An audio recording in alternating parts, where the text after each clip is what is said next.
Instagram where you put your face?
How's it going, everybody? I'm here today with Angelo Jarvis and myself. I'll let Angelo do a brief introduction and then we'll kind of hop into the conversation here.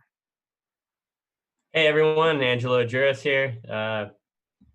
Some of you guys know me, love doing this kind of stuff, love nerding out on machining and just showing what we do with Fusion. So happy to be here with my buddy Devon, and so he can show off some of his magic that he does. I'm here to support and keep the conversation going, and also share some of both of our experiences in the workforce and how we use tabs. Yeah, definitely. And so today we have Wayne on the keyboard. Angela will also be in the chat a little bit. And then obviously myself, I'm Devin Dupuis, technical specialist here at Autodesk. So resident hire nerd, pretend machinist, whatever you want to call it. But yeah, we're gonna hop into, some stuff about tabs today. Try to engage with us, leave, comments, questions in the chat. We'll try to get to them live, and then, anything we don't get, we'll see what we can do with following up. So Angelo, one question I want to ask you: when you were working in the shop, um, how often would you use something like this, especially for like prototypes, when there's not like a real high quantity and something might be, difficult to hold? Is this something you would use a lot or not too often? Yeah, so great question, Devin. Typically, in a machine shop, you'd get a part and you'd have to figure out, okay, how are you going to hold it for operation one, and then flip it over, maybe do a secondary op, or maybe even build fixturing and whatnot. But you asked, the question was for prototyping, especially, and in prototyping world, man, there's no time to build a fixture because sometimes fixtures take longer to machine the fixture than actually the part itself. So what we would do in the R&D prototype department is we just figure out how we can do it done in one. So that is involved with tabbing and things like that. So even if you have to sacrifice some extra material, uh, that would be the way to go. And even if cycle time was a little bit longer, just to remove some of that material. So we would use tabbing, man, whenever possible. I'd say 99% of the time if we could. Right. And especially on like low quantity runs, like you said, building the fixture might take some time. Sacrificing another, half inch or an inch of stock to essentially give you that fixture to hold on to your part, I feel like is really valuable. You know what I mean? Is that what you guys kind of saw a lot? Absolutely. Yeah, exactly that. So we didn't care if we sacrificed some material, 12 millimeters or half an inch, something like that. We didn't care.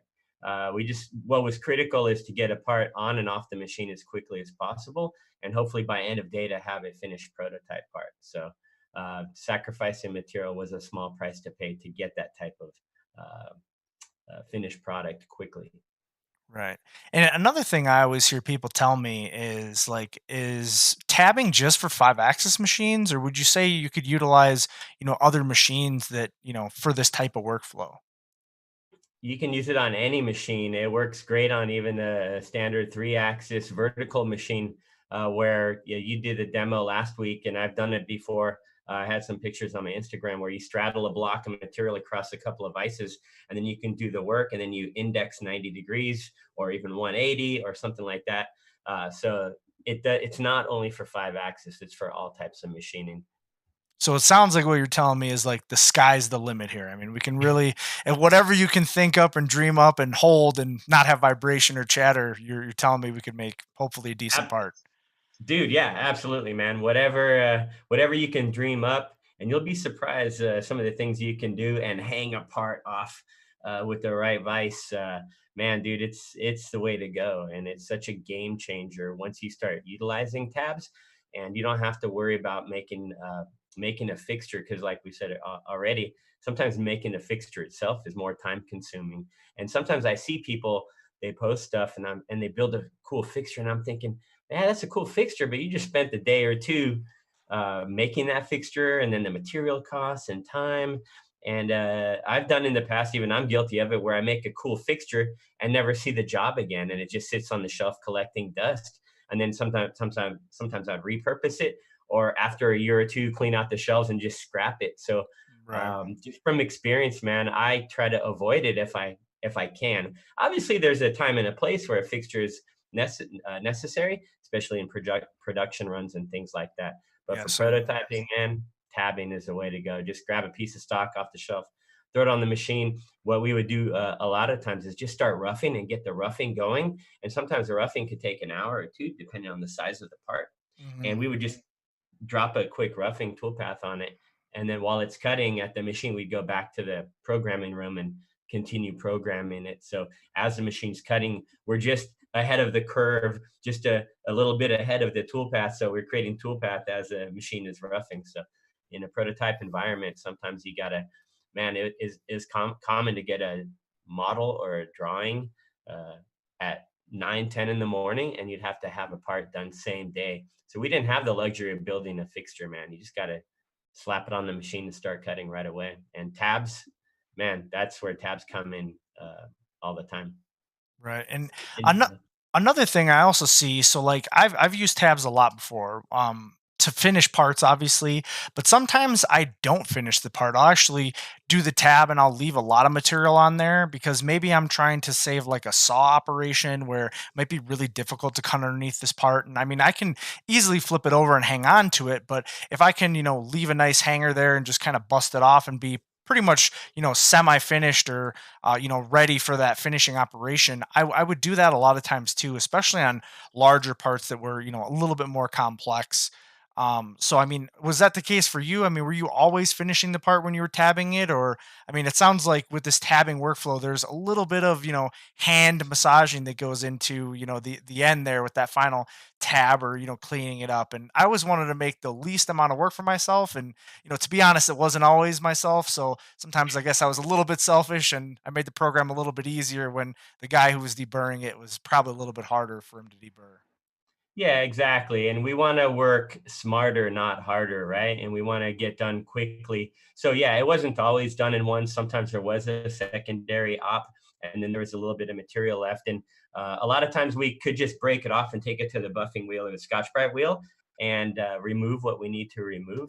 But then sometimes we didn't have the luxury of having that blemish or that not machine surface finish. So then we would indeed have to have a secondary machining op, but just being able to break that tab, or even sometimes I take it to the bandsaw and cut it off. So it depends on the part and the application. Sometimes you can get away with it, but then again, and you also have to have a relationship with the engineer and the people who are using the product in the end and know the assembly, where it's going, and things like that. And sometimes a little witness mark is okay, but sometimes you do have to have a final machining operation to machine it nice and beautiful. So it all depends, man. But just knowing the process and knowing the application, I think, is key. And then that allows you to think of the best way you can manufacture the part and machine it, and where the tab should go, or even sometimes you could use an existing hole, things like that. So all depends, man. But same thing like in the things you guys were doing over there.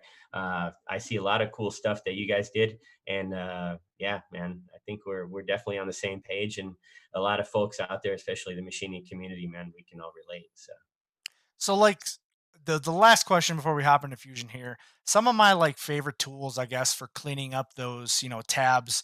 I would use like a Scotch Brite wheel a lot of times, like you said, the bandsaw or like a sawzall, depending on if you can get in there or not. There's some little, air tools that you can get in there. And then another one too, especially with like, some stainless stuff or is like a dynisher. If you have a dynisher is a really good, a really good tool for kind of cleaning up and blending some of those surfaces. I mean, probably one of my favorite sayings in the shop was, it'll buff out. Don't worry about it. So, it'll um, it'll buff out. Yeah, yeah, we had a machine shop next to us, was a fabrication department where the guys were doing the welding and stuff. They had a lot of cool tools. So sometimes if I couldn't handle it in the machine shop, I'd take it over to those guys and a good group of dudes, and they'd bang it out for me and clean it up nicely. So again, it just depends on the final product and what's needed. So all good, man. yeah, fab shops are really good at that massaging there. So, um, David the machinist, man. yep, yep, yep. So at this point, we're gonna hop into Fusion. So I'm gonna kill my camera here. We'll just hop All right. right into Fusion.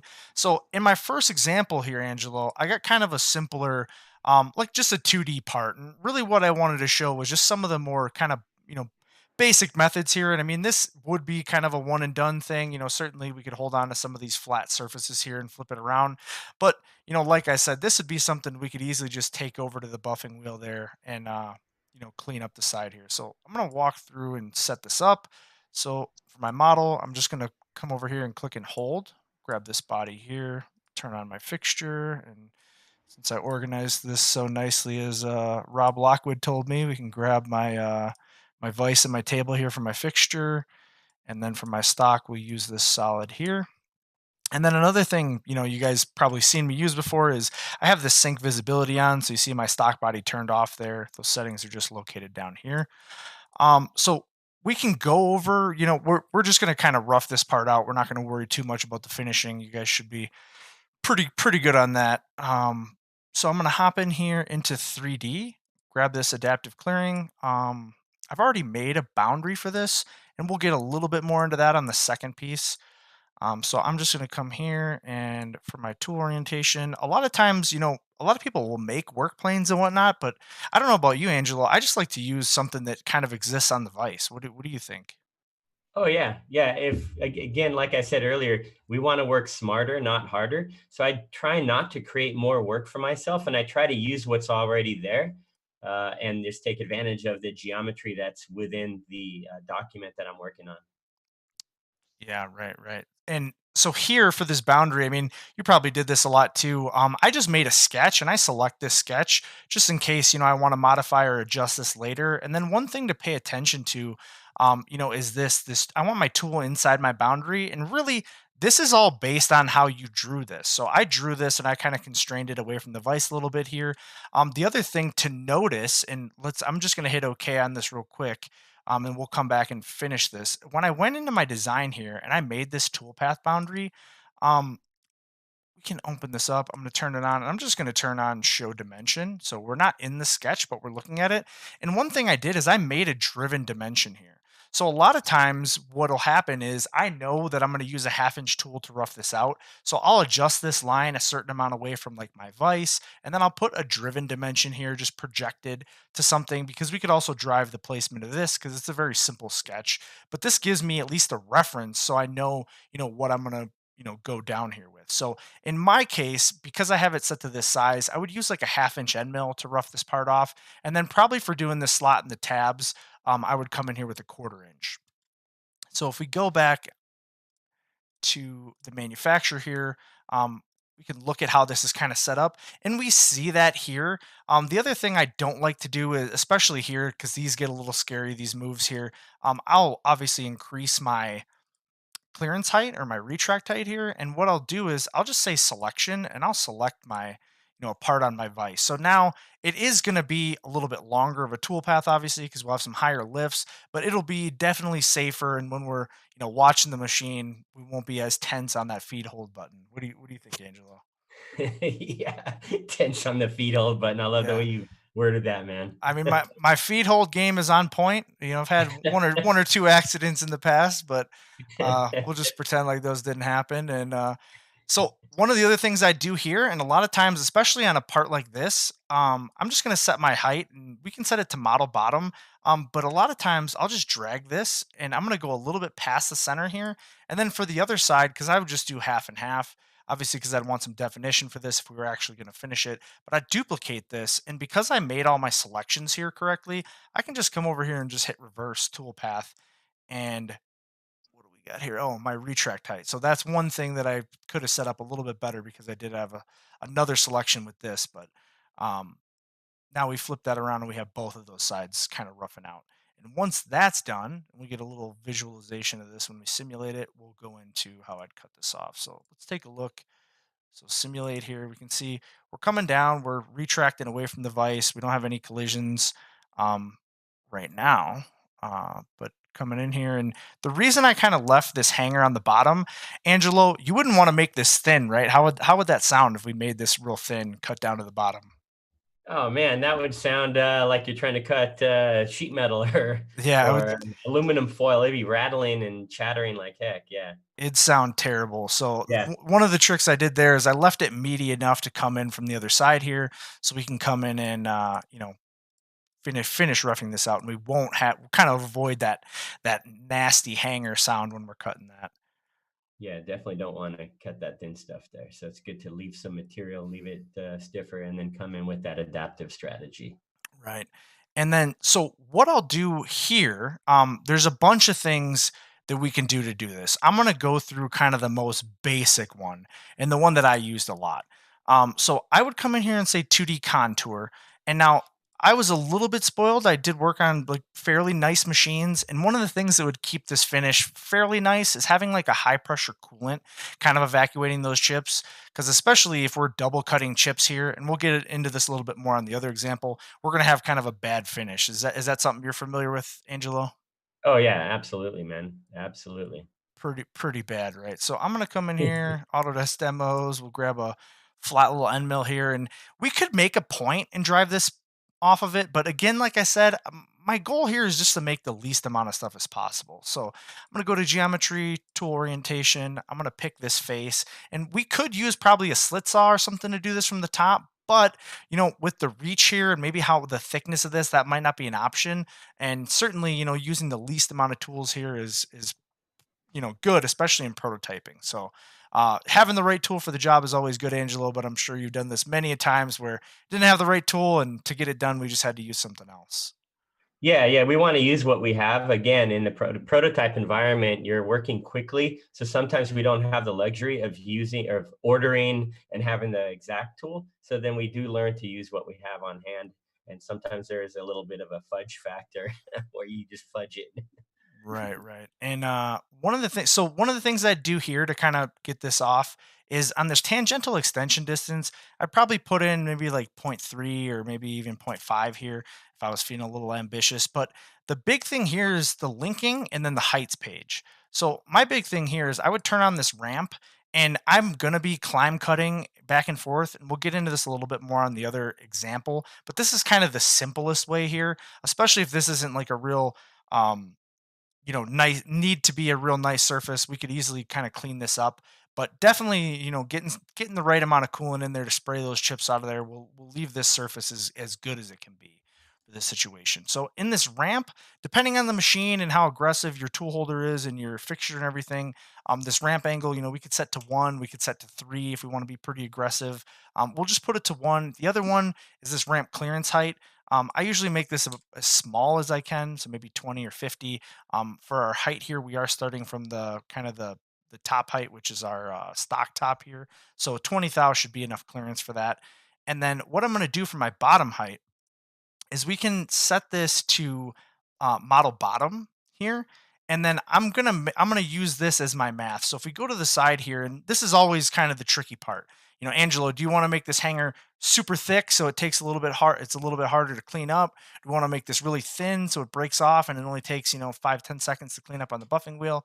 And this is where it gets tricky. So depending on like the weight of my part, usually 10 to 15 is 15's pretty thick for a smaller part like this. 10 is probably pretty good. And then one of the things that, we would do here is I want to go the majority of the way on one side. So I'm actually going to start with my second side first, just so I can get this value in here. And we'll put this in at maybe 50. How's that seem, Angelo? Yeah, I like that. I do like that. So we're going to go 50 from the model bottom, and we want to remember this number because essentially what I'm going to do is hit OK here, and this is going to be my second cut. So you see how we're kind of zigzagging down in there. I'm going to actually take this and just duplicate this. So I have it set in there twice. And then on this first one, what I'm going to do is I'm actually going to come over to the geometry tab. I'm just going to reverse my direction here. I need to flip the line of my cut here, and then on this heights page, what we need to do is this model bottom, we're going to set this to model top, right? So now, and instead of a positive dimension here, we're going to go negative, but we're going to add in that 10 thousandths. So I'm going to make this a negative, and we'll make this 40. So now we're going to have a little bit of a zigzag on this side, and we're going to do this side first, and then we do this side second. So I'm going to right click on here and we'll hit simulate. And a little trick here is we'll just play through these first two. A lot of people, have you ever had a customer tell you that they put this all the way to the slowest speed and it plays backwards? Yeah, yeah. I've had that. So you want to keep this, the slower you want to be is just to the right of the center here. So putting it on the end here, when we start the toolpath, it's actually going to simulate it in reverse. So I'm going to hit play here. This is going to come down, and we're just going to easily kind of ramp into there. And the reason I cut both sides like this, and I want to start with this side is, if this was a finished part here, I want to get some definition on this line here. So I'm not kind of, just blindly buffing this out, and I might lose or roll that edge a little extreme. Does that make sense, Angelo? Oh yeah, I do the same thing. Yeah, because there are times where I've seen people where they leave too much material and then they take it to the buffing wheel, and then just the surface finish just looks terrible. Mhm. So what you did, like you said, to define that edge is key. And the trick here is on the second side, because we're going to the majority of the way here, this is going to be pretty solid most of the way there. And really, once we start getting to kind of close to where this tab is, what's going to happen to the part, Angelo?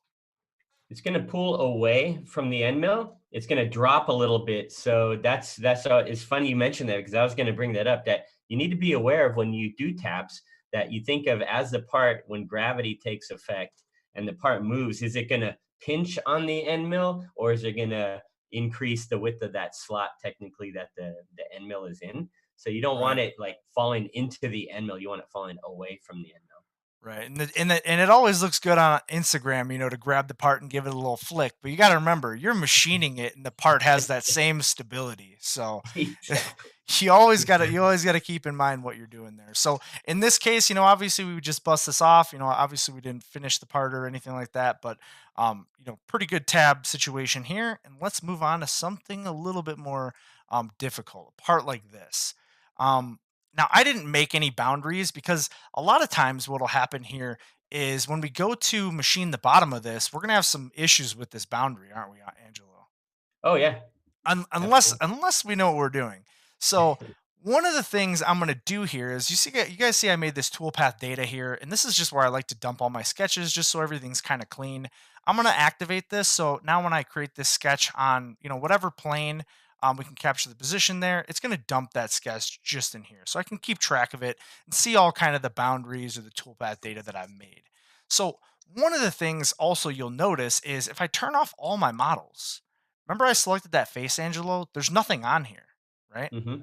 The reason I like to do that is because I'm a machinist, and when I pick a face like this, I really don't need all that geometry. And especially for a boundary sketch like this, the only thing I really wanted to extract was the level the sketch is on, right? I don't necessarily need this rectangular geometry automatically projected. So in my settings, I have that turned off. And then when I do want to project something, I just hit P and I project it, which is what we're going to do here. So I'm actually going to turn off open this up. I'm going to turn off my stock model here. I'm going to hit P for project, and I'm going to focus on the boundary of this part. And I'm going to just grab this and hit project. Now, I'm going to also come over here and I'm going to use this offset tool and I'm going to offset this. Now, again, I'm keeping in mind what size tool I would use for these tabs on here. So we're going to type in like zero point 0.5. And obviously, if I have a roughing strategy here, Angelo, and I'm leaving some stock there, my tool is not going to be able to go in there, right? Yep. So I'm just going to hit OK, enter. Now, that's kind of pretty simple there, but one of the things we need to do is create some boundaries, right? So I want to rough this part out and I want to be able to, use those boundaries to my advantage. So one of the things I always do is I'm going to make just a large bounding box, right? So if I chose this boundary as my boundary for my machining operation, any stock inside here would be machined.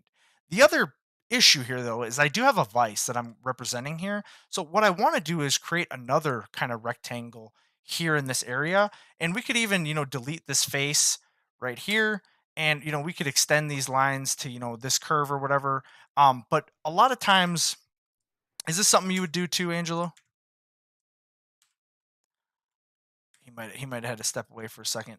A lot of times, what I'd also do is just manually kind of draw what I want my boundary to be. So I do want to go close to the vise here, and I'm just drawing kind of willy nilly over here just to get away from this. But I'm gonna just come up and connect this. It doesn't have to be super high tech, and we'll see why this works in the thing because I do want to get kind of underneath this, but I want to stay away from a certain amount that I have to hold on to here. That all I makes sense? realized I realized I was muted when you asked me that last question, but yeah, your last question you asked if that's something I would do, and it's funny as you're talking and describing these things. It's as machinists we have similar thought process, and as you're describing it, I'm thinking ahead like what you're gonna do next, what you're gonna do next, and yeah, we're definitely on the same page, man. Right, right. And like the Matrix, I'm going to tell you this. When I first started doing this, I spent a lot of time going back and forth and trying to draw something to get what I wanted out of the cam tool pass. And now that, you and myself are a little bit better cam ninjas, as I would say, we start to see the finish line before we actually do anything. So I know the things that I need to do before I've even created a tool path. And Angelo, I'm sure it's similar situation for you. Same thing. Yeah, exactly, Devin. Yeah, when I have a part on the screen or if I'm looking at a part, my gears in my head, my mind starts processing the workflow and the step by step by step. So you nailed it when you said you see the finish line. I see the finish line and I know what I need to do to get there. So I see it all. Nice, nice. So I'm going to come in here, grab my work holding Cam here. Ninja. I do like Cam Ninja. That's a good Yeah, it's good. It certainly is good, isn't it? Uh, I'm gonna grab my solid here, which is in my stock models. grab that bad boy. And I'm gonna hit OK. So looks like we're all set up there. I'm gonna go to this adaptive clearing strategy, and we in this case will use my favorite inch and a half length of flute end mill. We'll come over here to tool orientation. I'm gonna again just grab something kind of off the vise here, and then for my boundary, I'm gonna go to selection, and I'm going to turn this on so we can see it, but normally I would just select this sketch because I don't have any other unnecessary boundaries on here. Um, it's going to capture what I want. So in this case, we do want to take a look at this just to understand this. So do if I don't want my tool outside the boundary, it's going to let my tool, mainly this one here is just kind of an outside boundary. And really what it does when we create two of these, we're just going to stay out of this certain area. So we're going to machine everything that's in this area, not necessarily anything that's inside of this closed loop here that I have selected. And it looks like I was incorrect because selecting that actually does include that projection. So I'm going to want to grab this and then grab that outside.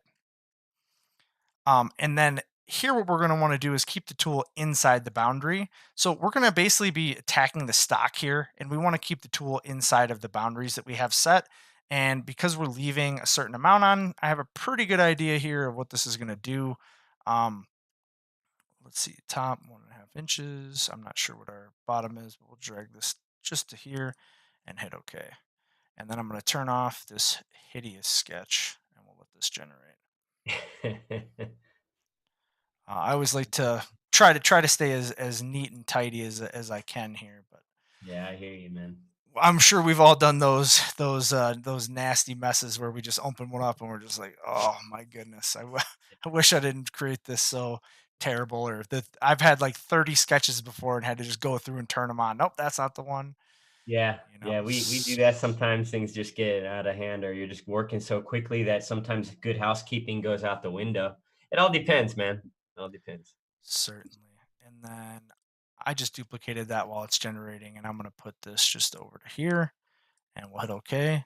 And I'm gambling here that this is the kind of the right toolpath that I need. I guess I should have probably tested out how long this would take. But a little unknown fact that a lot of people don't know is if you go over here to Task Manager while this is generating, we can kind of open this up and we can see these are generating in here. But if we right click in this window, we can actually go to like concurrency, see how many simultaneous tasks we can do. So sometimes we're having issues. We can come in here and change these settings.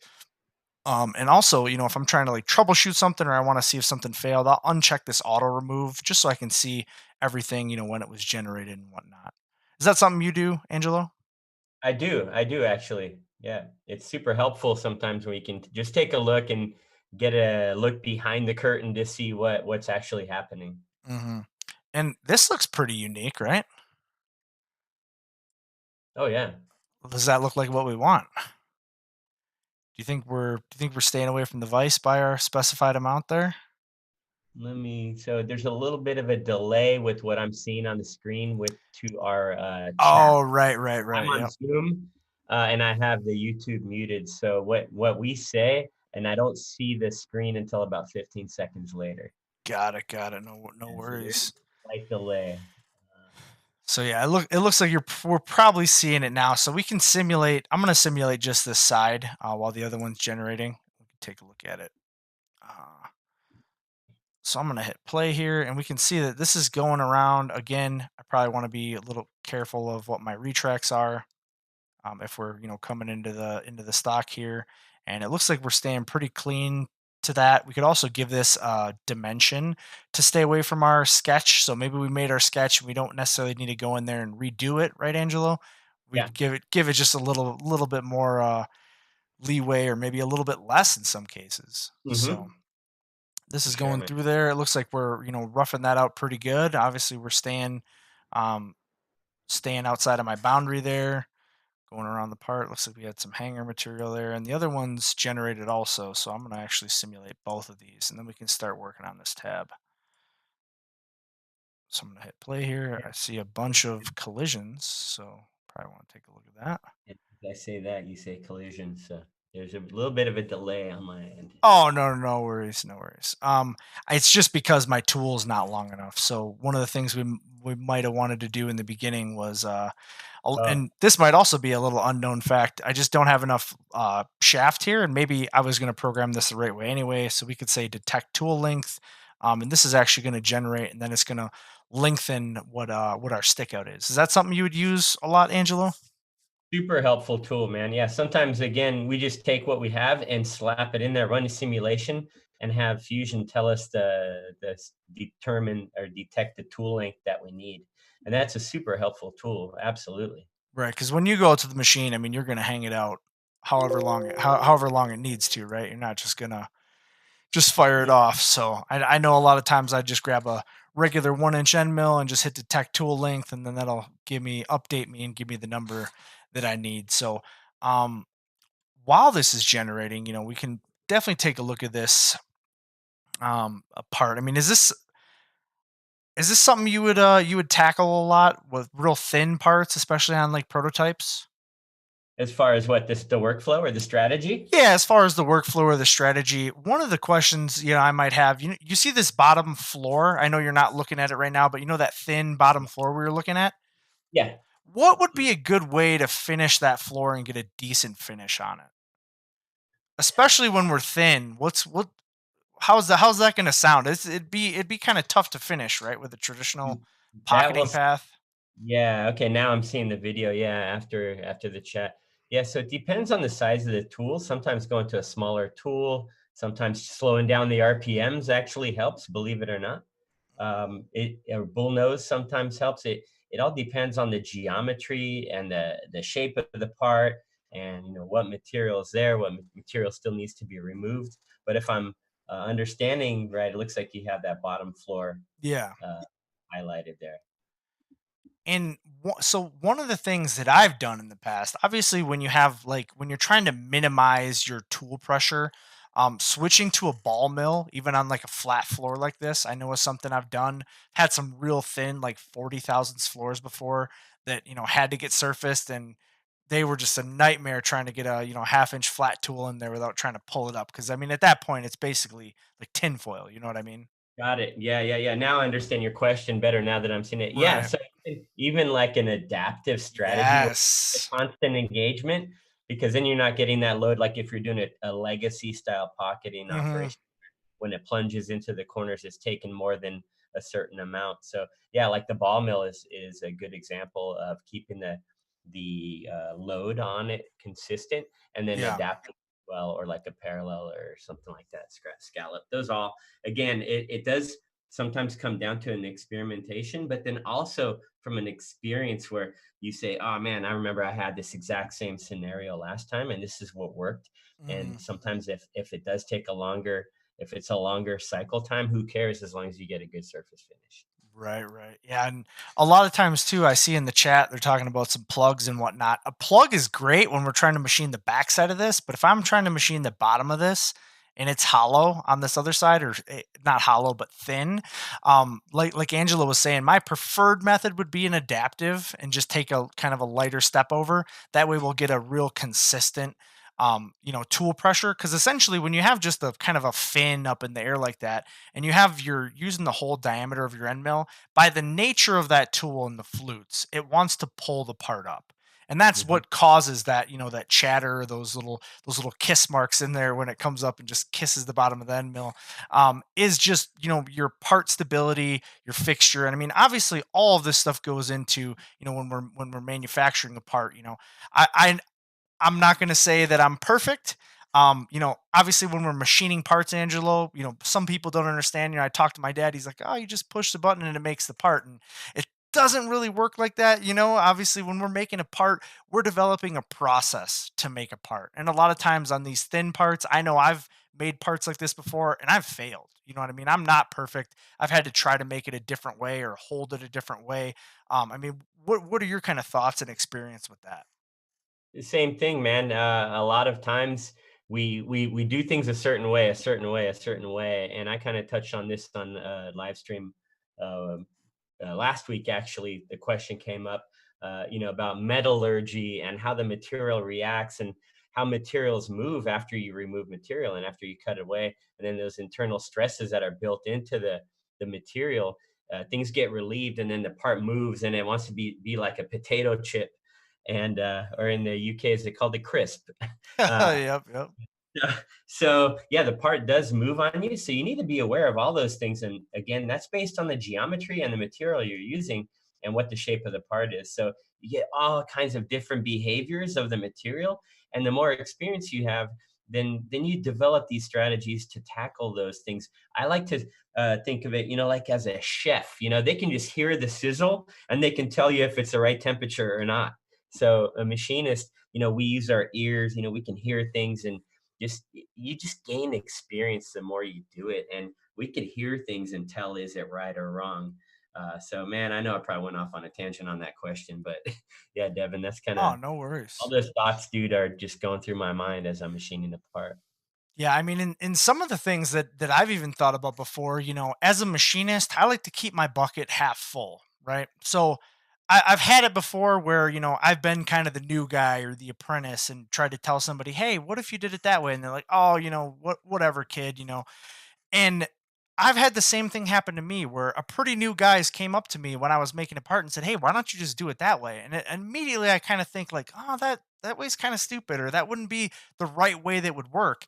And then I think about it a little bit more and I go, "You know what? He's right." Because, sometimes having that fresh set of eyes looking at something, especially when you're running into kind of a roadblock problem, really, helps you get past the issue. Have you ever ran into something like that? Oh, absolutely. Yeah, it happens. Yeah, man, dude, it's crazy how sometimes those things happen. Right, right. So, I got this pretty much roughed out, and one of the other things I want to do, I did save this stock. Obviously, we could worry about finishing this thing all day, but I'm gonna come in here. I saved that stock out on the simulation. I'm gonna just go back into design here, and I'm gonna activate my top level again, and I'm just gonna say insert mesh. I'm gonna try to insert this mesh from my desktop here, and I just need to set it to millimeter. That'll put it in the right spot. So now, instead of us simulating through all that roughing and everything every time we're trying to go look at this, and this is something that allegedly might be getting improved soon. Have you heard anything about that, Angelo? Yeah, you're talking about the in-process stock. Some stock simulation, Yeah. yeah. So Oh yeah, dude, that's definitely being worked on, and it's on the roadmap, and it's a highly sought after thing that they're working on, and yeah, so it's coming, man. It's definitely coming. The development teams are hard at work on that. right, and I guess I'd be perplexed to say that it's going to work really good. I've used it in a lot of other systems, and the in process work piece or the stock there. It's kind of always been issues with generation and keeping tabs on it, and everybody's got their own way to do it. But I think the way we're going to try to implement it is really slick. So I'm going to actually come in here and I'm just going to change my solid here to that mesh body that I imported. Um, and I'm just going to pick this body and we'll hit OK. And we'll just leave these toolpaths. So a lot of times, especially when I do this, I'll just protect this just so we don't have to worry about it. Um, and then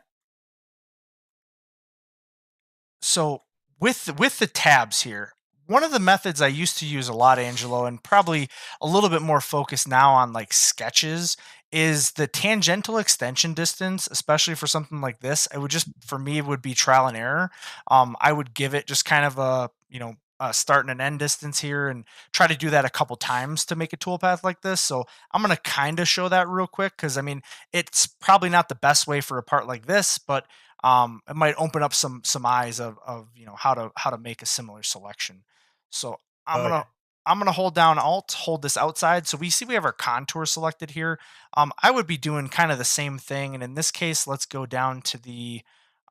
This is just kind of a willy nilly toolpath, so we'll put this down to the origin here, which is kind of just in I my love the in way my you said center that. there. Willy-nilly. What's up? I said I love how you said that, willy-nilly Yeah, toolpath. just all kind of random. And I'm just turning my ramp on here. This is an open contour, so it's going to always zigzag down. And if we hit OK, we'll see what this does, right? So we see how this is kind of going around and across. And I don't really have my stock pulled up at the moment. We can certainly highlight our setup and now see that rest material that I put in there. But really, what I want to do, and we can actually use this eyeball for visibility. Um, we can see kind of where this toolpath is. And a lot of times, what I would do before is I would turn on this separate and tangential extension distance. And for my start here, let's just start with like a negative, I don't know, 5 inches. And usually this is just something I would play with. And for the end here, maybe we'll start with a -1 because we want to trim this back a little bit. And I would just hit OK. So that's going to give me kind of a certain area here to kind of focus on that without having to draw anything. And for something like this, I would probably want to do like multiples of these. So we'll make this like maybe -8 and have that pull down. So that's given us that side. And then I would just duplicate this to give us a second kind of iteration of this toolpath and then just change these numbers a little bit. So we'll make this like -5, and then we'll change this one to also -5. We'll see where that puts us. And then we can turn these two on kind of next to each other. And we could see kind of where that tab would live in the middle. And then a lot of times too, in this center section, I would make another toolpath that just wouldn't go down as far. And this is really just using the geometry to my advantage. Where my preferred method for something like this would be, obviously to come in here and create a sketch so we could look at those. And with a sketch, we get some additional power. Um, where I'm going to grab this face. Again, I'm going to project kind of this curve because that's the one that I want. And depending on if I want to finish this Angelo or if I want to, just leave some material on there, that would dictate kind of what I draw here. So I'm going to come in here and we'll just leave it to finish. So I'm going to say I want to use the offset. We'll offset this minus whatever, 0.25. Oh, we're going to be 0.25, I guess. And then that's going to give us that curve. And what we could do here, I'm going to use kind of the tripod method. Are you familiar with that, Angelo? Oh yeah, yeah, absolutely. I like using that because then it's a lot more stable. Right, right. And what I'm going to do here is I'm actually just going to draw a couple lines in the center here that intersect with this, and we'll leave this on kind of for the other side. Once I have those lines in there, I'm just hitting the T for trim, and I'm actually just going to trim off these sections that I don't want. And then I can actually take these lines here and just delete them. Now, probably my preferred method would be to lock this. I wouldn't want to accidentally move it, but we're going to say finish sketch on that one. And then I'm actually going to create another one here. So that's going to be kind of my center here. And actually, now that I think about this, again, the kind of matrix thing in me is saying that I want this to be my path here in the center, and then I want to have two tabs. So I'm actually going to make um, another kind of section over here. And this might not make sense right now, but hopefully we can make sense of this. And turning my stock on will give me some more, visibility here. So I want to just make a section that I can kind of center cut on, and I can go in and adjust what these curves are. So I want to cut this area here. I'm going to leave an open area in the. I'm going to cut this open area in the middle, and I want to leave a tab on the end and a tab on the end. So I'm going to bring this in a little bit. We'll take this, and I know Angelo's seeing this on a delay, so it's a little bit hard for him. So I'm going to use this as a cut contour. We're going to leave that part. I'm going to use this as a cut contour, and that looks good. So we can hit trim here. Oh, I'm going to hit Control Z to undo that. And then I'm going to hit trim. We'll trim that area, and then we'll trim this area. Yeah, where this comes into play is when we're looking at it from the side of the part when you'll see the triangulation of the tab support, and then it'll give it more stability. I know that's where you're going towards, right? Right, right. Yep. Um, and then maybe we want to adjust this. Oh, didn't want to do that. And we can just hit finish sketch here, and then we'll come over here to manufacture. And actually, it looks like I need to go back because I didn't trim the rest of it. And I'm just trying to make right now the 2D contours that I need to drive my toolpath. So I need 3 of them. So I need this one, I need this one, and I need this one. And that's going to leave a tab here and a tab here. And so I'm going to go back to manufacturer real quick. And instead of these ones, obviously, this was just demonstrating how to select that.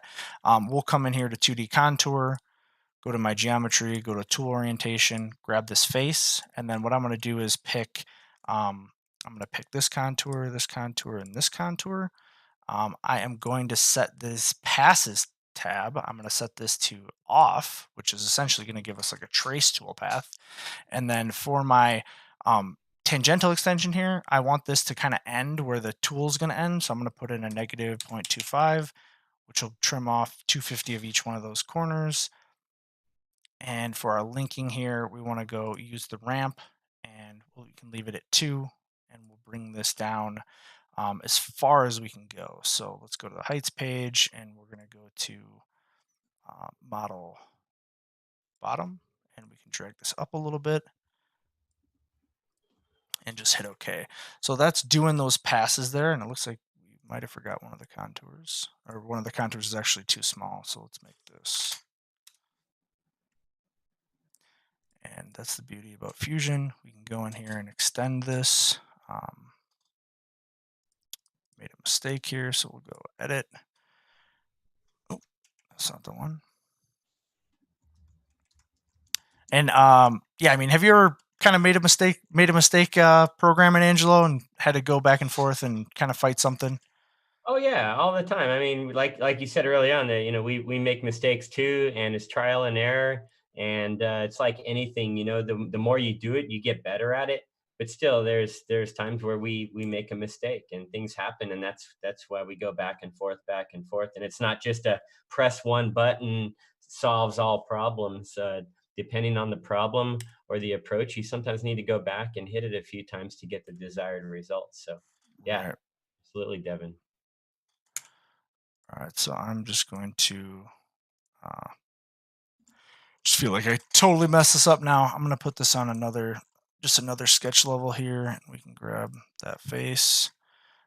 We're And doing this live. This was not rehearsed, and people are just kind of seeing. This is good so people can see how you think and how you work and how you problem solve. And doing these live streams is very good because then the people watching it can see how your method of problem solving. So it's good that this is happening. yep. Yeah, and I just needed a little bit longer of a curve here. So it looks like we got, trying to see my other sketch.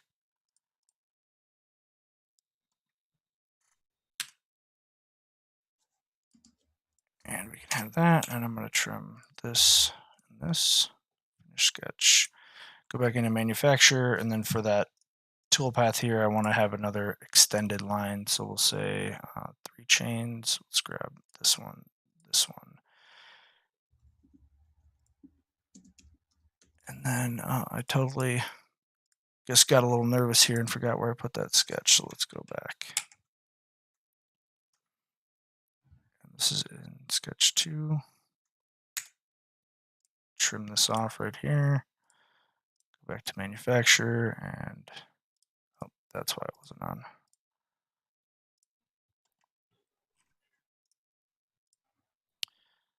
So in here, I know this is a really convoluted explanation, but if we hit OK now, that should give us our pattern, our pass there, and we could adjust these, as needed.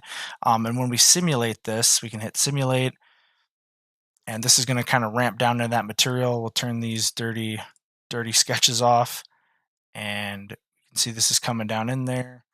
And obviously we'd want to get a little bit longer of our tool, and then we need to change the lead out. So I can see this is kind of gouging that part there. And obviously, whether this is finished or not finished, we would come in here to contour. Generally, I pretty much always do this. I just forgot to, when I set the compensation type to off on the linking page here, we can just turn these, the leads and transitions off, and that'll give us kind of this ramp toolpath here, real clean. And then what we can do is, we don't have to go back in there and adjust those sketches. We can just adjust kind of what this value is. So we could even try it at 0, see if they kind of bump into each other. Because my goal here is to have, a path that we can see kind of at the end there, and we get kind of a tab. So I can see on this one it really doesn't work. So we could have trimmed it back or just give it a little bit bigger of a value. So we'll set this back to point 0.2, or actually we want to be negative zero point 0.2.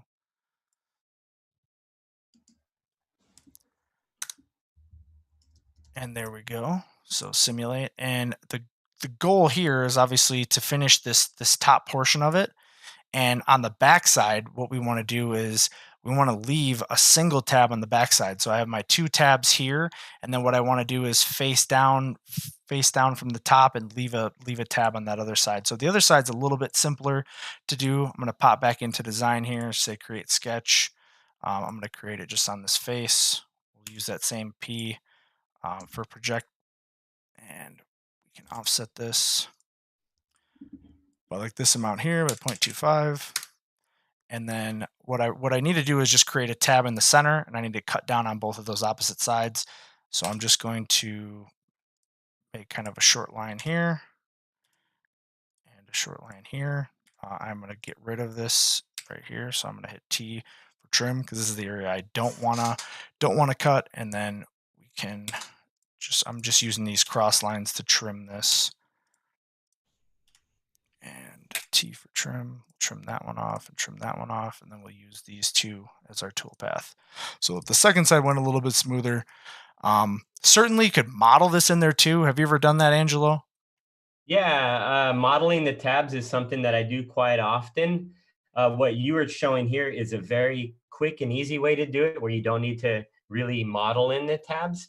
But I find sometimes if you do spend a little bit of upfront modeling the tabs, then it can sometimes be helpful, especially on like an adaptive clearing and things like that. So again, it depends on what I'm doing, what type of time I have. And sometimes I'll just go quickly and I don't have the time to model in the tabs, and I'll do what you did by using the tangential extension distance with the positive or negative value. And that's a really helpful way how you use the geometry to get a desired result.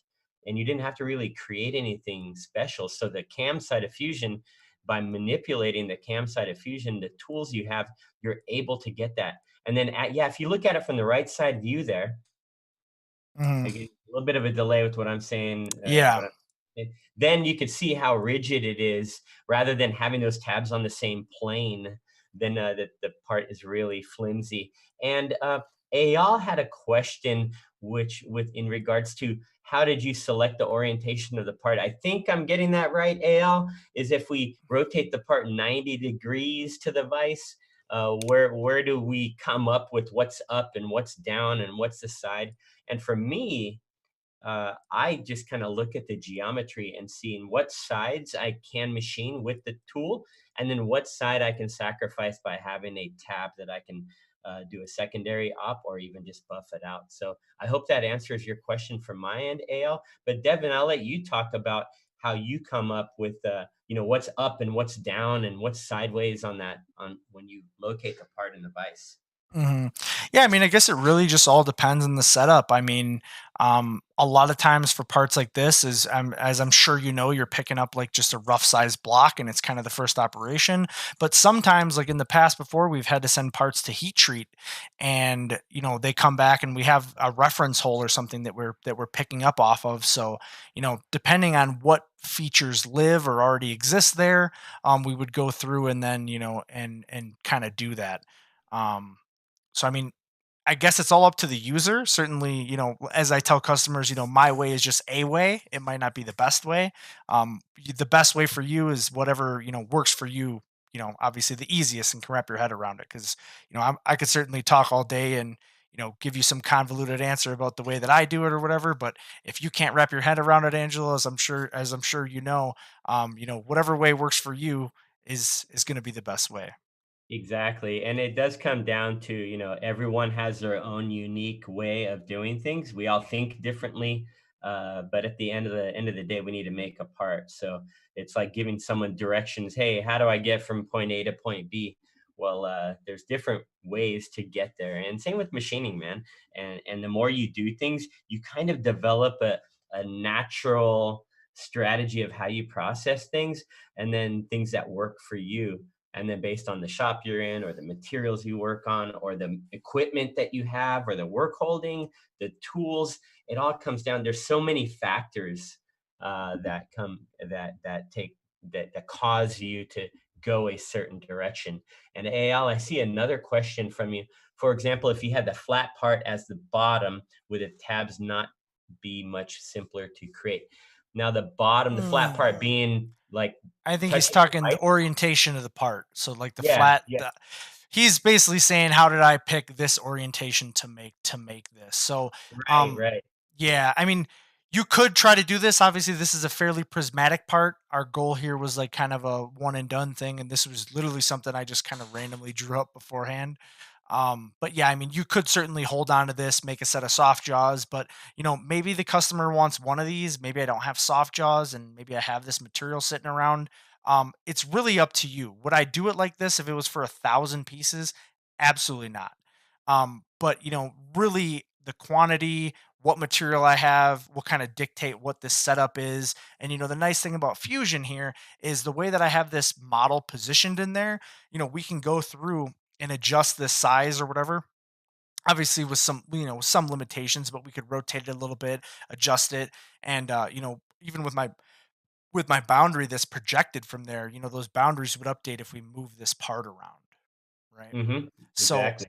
yeah, I mean, there's no perfect way to do it. Like y'all was saying, you certainly could grab it that way if you had a different vise or a different piece of stock.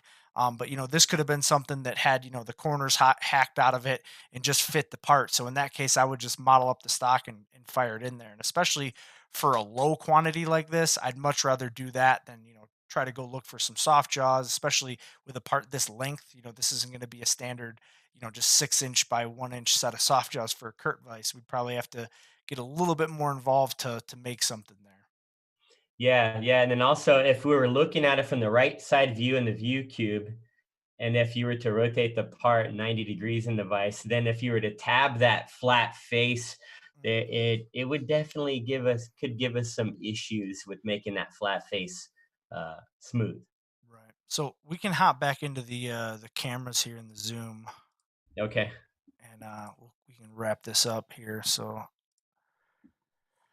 yeah, I hope that was helpful for everybody. I really appreciate hanging out with Angelo. He brings a lot of expertise in the room, and it's a great pleasure here. Obviously working at Autodesk and getting to work with people like Angelo that I can just kind of bug whenever I want. To come help me do these things. Yeah, no, I feel the same, man. There's a good group of dudes at Autodesk, a lot of talent here, and we all come from different backgrounds, different shops, and it's good when we can all just connect with the community. There's a lot of folks on the Insta Machinist community. There's a lot of good dudes out there, and working with people like yourself, and then all the other guys that are watching, man. It's just such a nice community to be part of, and all the regulars, and yeah, we just love talking about this stuff. Love answering the questions. So yeah, it's good stuff, man. I'm glad I was on this with you, Devin. A lot of respect for you, brother. Oh yeah, for sure, man, for sure. And like I said, I hope everybody kind of got something out of this. Leave any questions in the comments there in the next few days or when you guys are watching this. A lot of people aren't going to watch this live. We'll keep an eye on it, and certainly we can get in touch with you and try to get those other questions answered. But thanks everybody for your time. We really appreciate it, and have a good one. Stay safe out there. See you, everybody. Bye bye.